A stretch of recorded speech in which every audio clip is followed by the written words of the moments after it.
When a customer abuses employee, what happens next will shock you, everyone. Before we continue this story, let us know where you're watching from. If you enjoy stories like this, subscribe to the channel, because tomorrow we have another special story for you. In the everyday chaos of a local market, John, a young worker with Down syndrome, struggled to stay calm on his first day at work. But the peace was shattered when an angry customer began humiliating him with cruel words, while everyone around watched in silence, unwilling to step in. What no one knew was that among the customers, a famous Hollywood actor was observing the scene, and what he did next would leave everyone speechless. John, a 21-year-old young man with Down syndrome, was always known for his kindness and dedication. Despite his contagious energy, he faced internal battles that few could see. His relationship with his former stepfather, a cold and abusive man, had left deep scars on his self-esteem. Short flashbacks showed John as a child sitting at the table while his stepfather hurled insults. "You'll never amount to anything, boy. Don't even try." The harsh tone and cruel words echoed in his mind as if it were yesterday. But John was resilient. Despite it all, he decided he would be stronger than any words meant to diminish him. Today, that spirit of perseverance was his greatest strength. The local market was small but lively, shelves neatly stocked with various products, and the sound of carts rolling over the polished floor filled the air. John walked through the main door wearing his uniform with pride. He was greeted by Jack, the manager, who welcomed him with an encouraging smile. "Welcome to the team, John. We're happy to have you with us." John eagerly shook Jack's hand. "Thank you, sir. I'll do my best." The training began immediately. John was introduced to his tasks, from organizing products to bagging groceries. He listened attentively, mentally noting every detail. His enthusiasm didn't go unnoticed by his colleagues, but neither did their discreet glances and comments about his slower pace. "He's a bit slow, isn't he?" one of the co-workers whispered, unaware that John overheard. John pretended not to notice and continued his work, determined to prove himself capable. By the end of the shift, he was exhausted but proud of completing his first day. As John finished bagging the last customer's groceries, a loud sigh came from the line. He glanced at the clock with relief, realizing his shift was nearly over. However, he didn't notice someone in the line watching with growing impatience.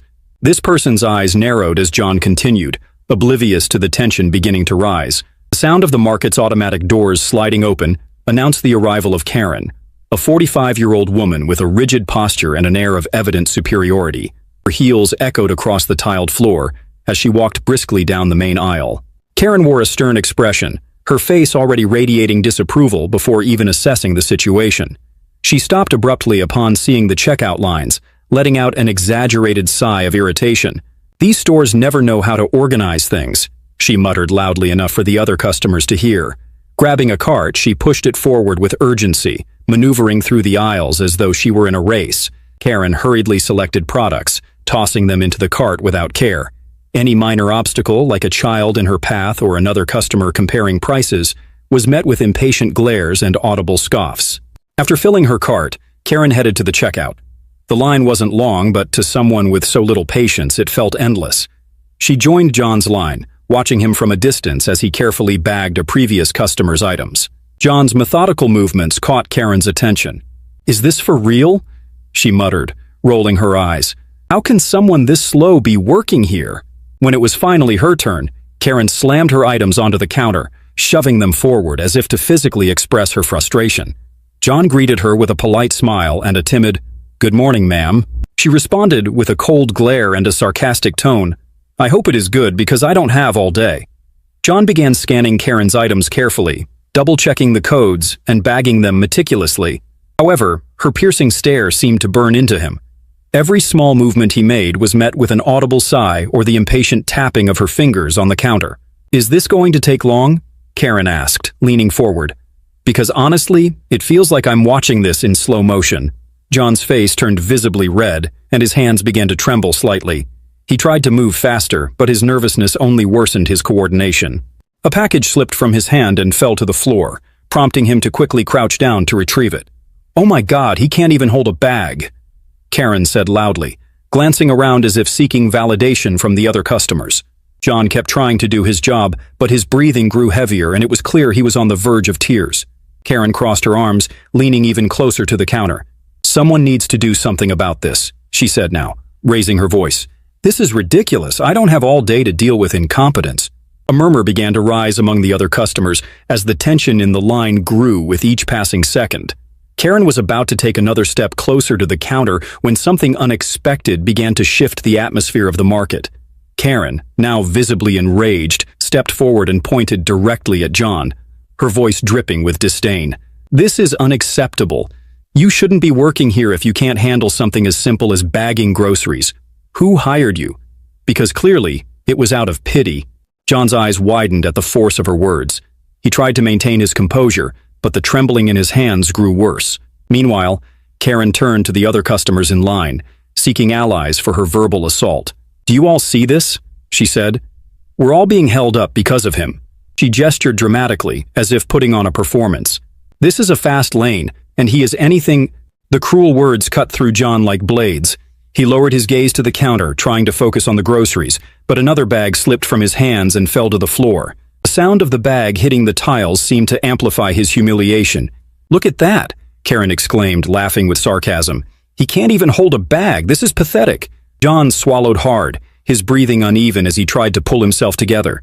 He knew he needed to finish the transaction, but the pressure and embarrassment were becoming unbearable. He glanced toward Jack, the manager, who was across the store, preoccupied with another task. Karen's harsh words triggered painful memories from John's past. He recalled sitting at the kitchen table as a child, his stepfather hurling similar insults at him. "You'll never get anything right, boy. You're dead weight and everyone knows it." In the memory, John hunched his shoulders, trying to shrink away from the harsh words, but they always found him. He felt the same tightness in his throat now as he did back then, standing in front of Karen. "I just want to help," he whispered to himself, his voice barely audible. Karen, noticing that John was shaken, took another step closer.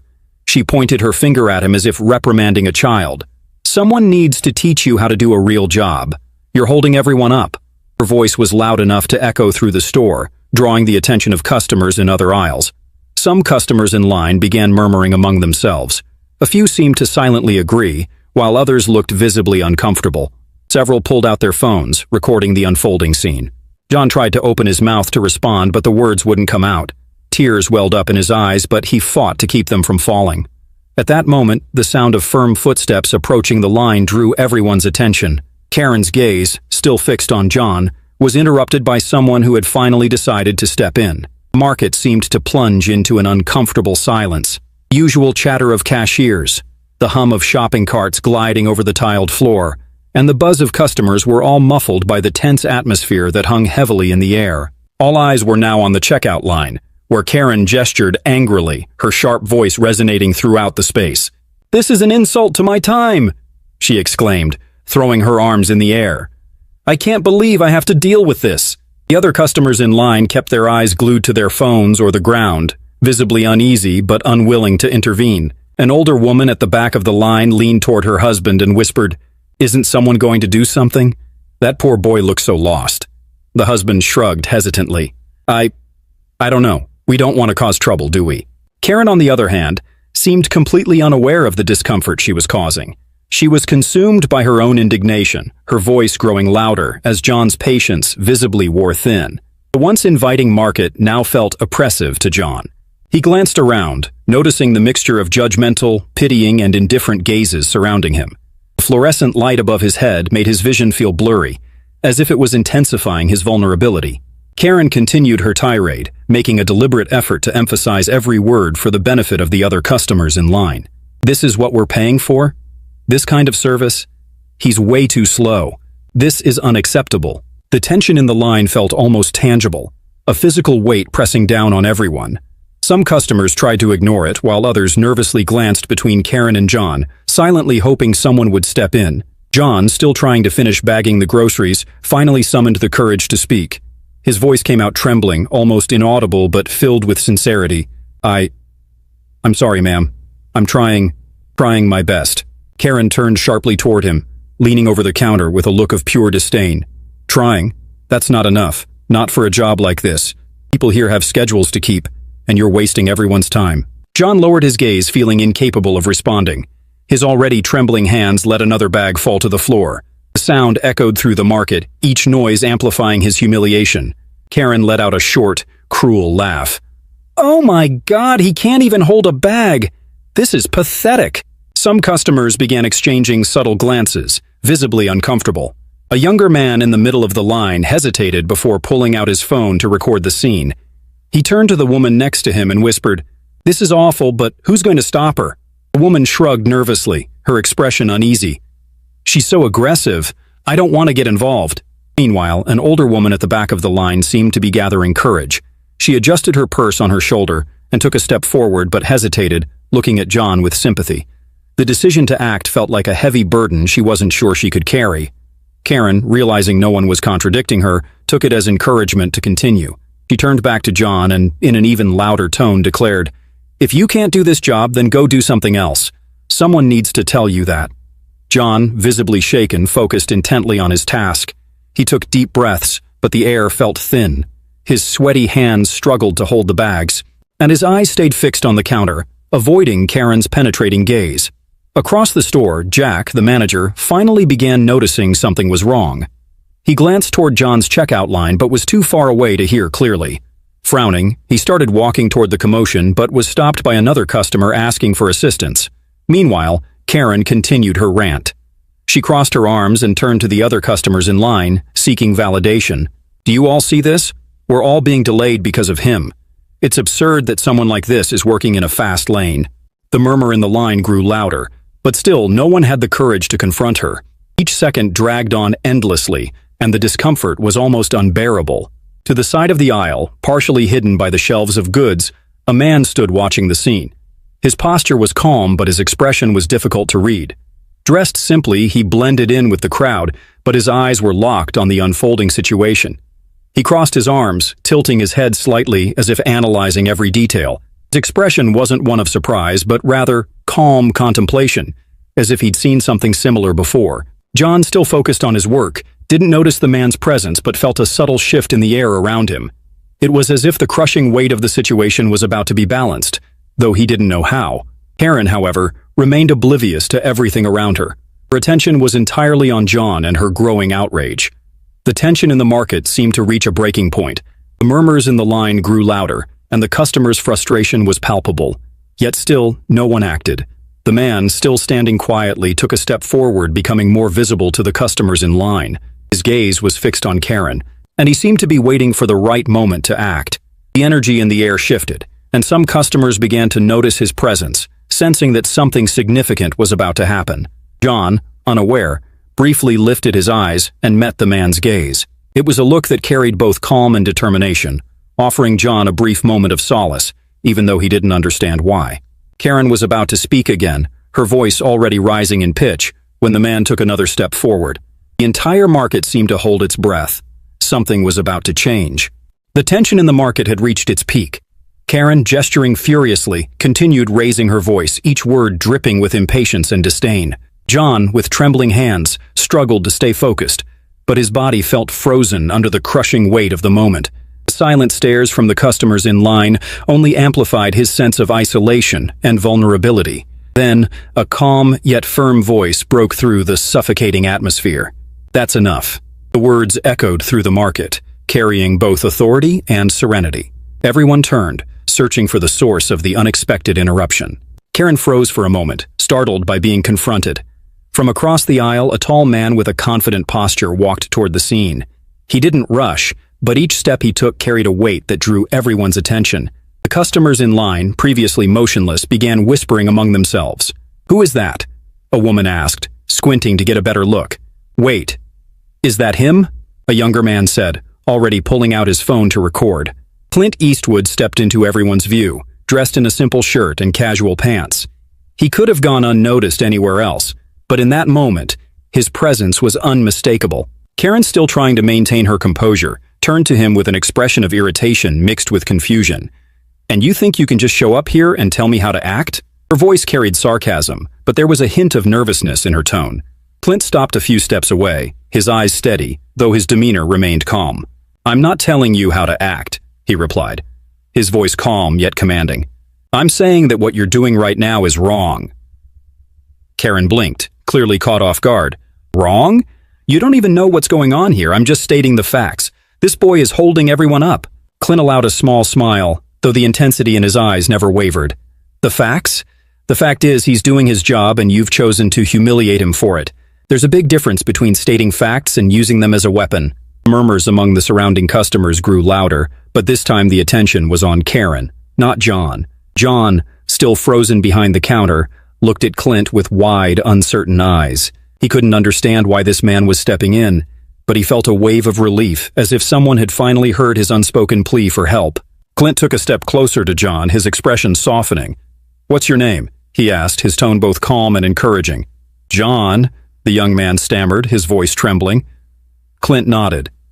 "John, you're doing a great job here. Don't let anyone convince you otherwise."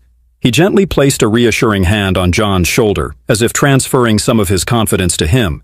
"We all have tough days, but those don't define who we are. Do you understand that?" John nodded slowly, his eyes welling up with tears. He couldn't find the words to respond, but the crushing weight he'd felt moments before now seemed a little lighter. Karen, now visibly uncertain of her stance, crossed her arms and let out a short, nervous laugh. "Look, I don't know who you think you are, but this has nothing to do with you. I just want fast service, and he's clearly not up to the job." Clint turned to her, his expression shifting to something more serious. "I'm someone who believes in respect. It doesn't cost anything to be kind, and you've clearly lost sight of that." Karen scoffed, but her voice no longer carried the same strength. "I have the right to be frustrated. I'm wasting my time here." Clint nodded slightly. "You absolutely have the right to feel frustrated. What you don't have is the right to take that frustration out on someone who's done nothing to deserve it, especially someone who's here to help." Customers who had been passive until now started to chime in. A woman in the middle of the line spoke loudly enough for everyone to hear. "He's right. It's not fair to treat the young man like this." Another person standing closer to Karen added, "We're all waiting in line. No one else is complaining. What makes you think you're different?" Murmurs of support for Clint began to grow. Karen looked around, realizing the support she had expected wasn't there. Instead, she found herself surrounded by disapproving gazes. The customers nodded in agreement, many still recording the moment on their phones. The energy in the market had completely shifted. What had been a scene of oppression was now an example of unity. Before leaving, Clint turned back to John. "Keep being yourself," he said, smiling, "because who you are is already more than enough." As Clint walked out of the market, the customers continued applauding. But John knew that moment wouldn't be forgotten anytime soon. He looked at the line and saw the supportive and encouraging expressions. For the first time in a long time, he felt like he mattered. The echo of Karen's heels faded as she exited through the market's automatic doors. The brief silence that followed her departure was quickly replaced by murmurs among the customers. Conversations about what had just unfolded spread through the line, with some still glancing at the videos they had recorded on their phones. "She had no right to talk to him like that," an older woman remarked to the person next to her. "That was incredible. I never imagined someone like Clint Eastwood would show up here," another customer replied, still in awe. Meanwhile, as others reflected on the event, John remained frozen behind the counter, still processing everything that had happened. He stared at his hands as if trying to understand how a moment of humiliation had transformed into something so powerful. Jack, the market manager, who had finally come over to check on the situation, placed a hand on John's shoulder. "Are you okay, John?" he asked with genuine concern. John looked at Jack and gave a small smile. "Yes, I'm okay." There was something different in his voice, a touch of confidence that hadn't been there before. Clint's words echoed in his mind. "Your worth isn't measured by how quickly you bag groceries. Your worth is who you are." John took a deep breath, as if releasing a weight he had carried for far too long. As John returned to work, the customers in line began treating him differently. A woman smiled warmly as she handed him her items. "You're doing a great job, John. Don't let anyone tell you otherwise." An older man in the line also made a point to speak up. "Hey son, keep it up. You've got more courage than most people out there." These small but sincere words were like bricks, rebuilding John's self-esteem, one at a time. With the atmosphere in the market completely transformed, a sense of solidarity now filled the air. Customers chatted among themselves, many praising John or discussing the impact of small acts of kindness. A young woman, still holding her phone, approached Jack. "That was amazing. Did you see how he handled everything? You should post this on social media. People need to know how incredible John is." Jack smiled and nodded. "I agree. But right now, the most important thing is making sure he knows that." Unexpectedly, the market felt more like a community than a place of commerce.